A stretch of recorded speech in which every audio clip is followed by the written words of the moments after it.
What an absolute fail at the hands of Jeff Keighley and the Game Awards. I don't know if his weaselly hands typed out this Twitter post, but it really needs to be seen to believe. Look at all the upcoming games coming out in March of this year. Please look forward to 2K Sports and Assassin's Creed Yasuke, the Black Samurai. Please pay no attention to Atelier Yumiya or Xenoblade Chronicles X. Please look at all this other stuff that's on PlayStation and Xbox.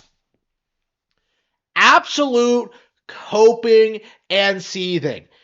I really do think, looking at this list, let's see, this list, wait, Spilt Fiction, Suikoden 1 and 2, Wonderstop, WWE, 33 Immortals, Assassin's Creed Shadows, Bleach, and the first Berserker. Yeah, looking at this garbage list, Xenoblade Chronicles X is bigger than all of them by far. And honestly, I could see it very well like outperforming quite a few of these, if not most of them. Obviously, there's like licensed sports slop like slapped in there, which is kind of isn't really reasonable. But like when it comes to like objective quality, when it comes to like stuff that's going to be remembered and talked about, Xenoblade Chronicles X has endured.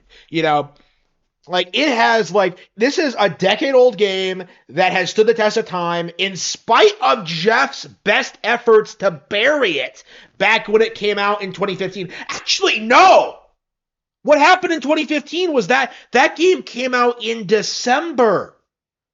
So Jeff like had the Game Awards in November and didn't talk about the biggest game that year, the game that stomped The Witcher 3, the game that kind of showcased the technical marvel of the Wii U, right? Just how far ahead it was than the PS4 and Xbox One. The bone, right? Like seeing just how badly this B-string Nintendo IP stomped the biggest AAA titles of like that decade, right?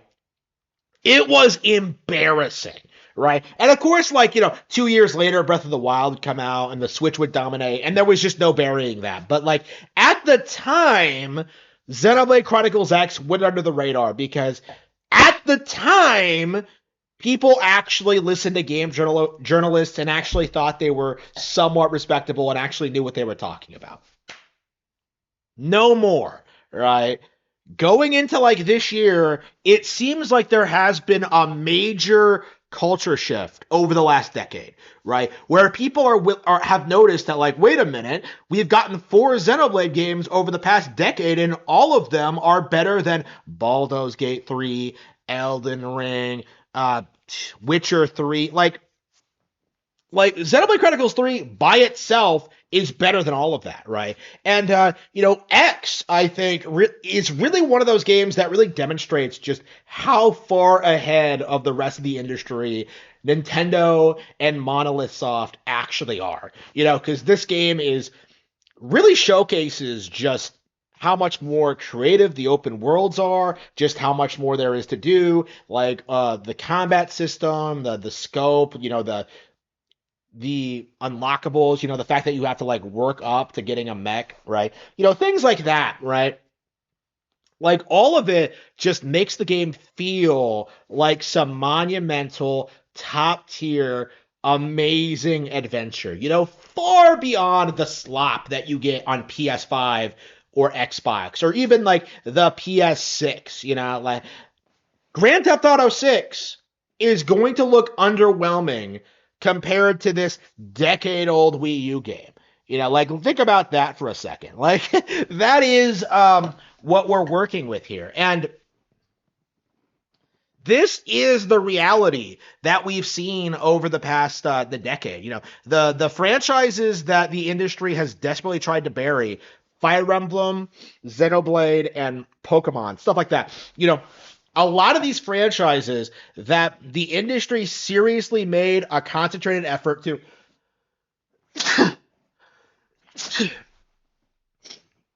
downplay and ruin all of them have grown significantly over the past decade. People love to say Fire Emblem Engage bombed, still doing any way better than any Fire Emblem pre-Awakening.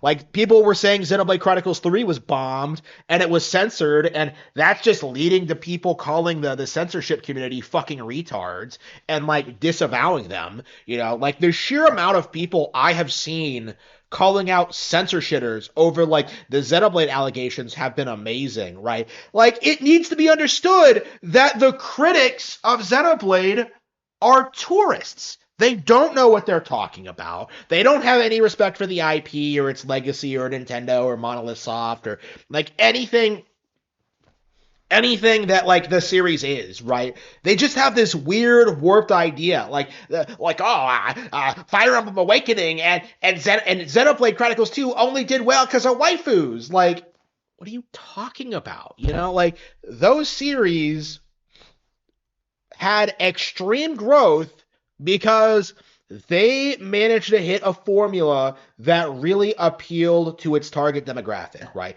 The waifus, in and of themselves, have nothing to do with it, right? The reality of the situation is that they were really, really well-made games that finally found their audience after game journals spent years downplaying them. Fire Emblem was a relevant thing long before Awakening, right? I was enthusiastic about the games. I knew people who were enthusiastic about the games, but you would never hear about them from corrupt gaming journalists. And, I'm shocked kind of today seeing just how many people went along with like game journals and their opinions on games like Princess Peach Showtime and Mario and Luigi Brothership. Because when you get right down to it, what they're doing to those games is the same thing they did with Xenoblade Chronicles X a decade ago. Downplay and ignore them. They don't talk about them. They don't bring them up unless it's like to talk about how disappointing Nintendo hardware is, right? Like everything that Nintendo puts out gets downplayed and ignored by the media. And now, seeing just what an abject failure like the damage control for Tears of the Kingdom and Super Mario Bros. Wonder have been, we are seeing the end result of downplaying something like Xenoblade Chronicles X. At the time, the game was successfully written off and ignored. But because the game was legitimately a classic and had all of these dedicated fans, over the years, this has become like one of the most highly requested games to appear on Switch. Like this game has become a cult classic. And there's nothing that journos can do to downplay that.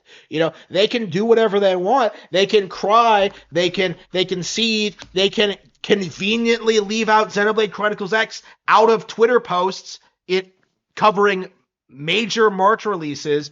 But the reality of the situation is people like me are going to point out the fact that this is absolutely one of the big releases of the year. And there is nothing that Jeff Keighley and the Game Awards can do to stop it.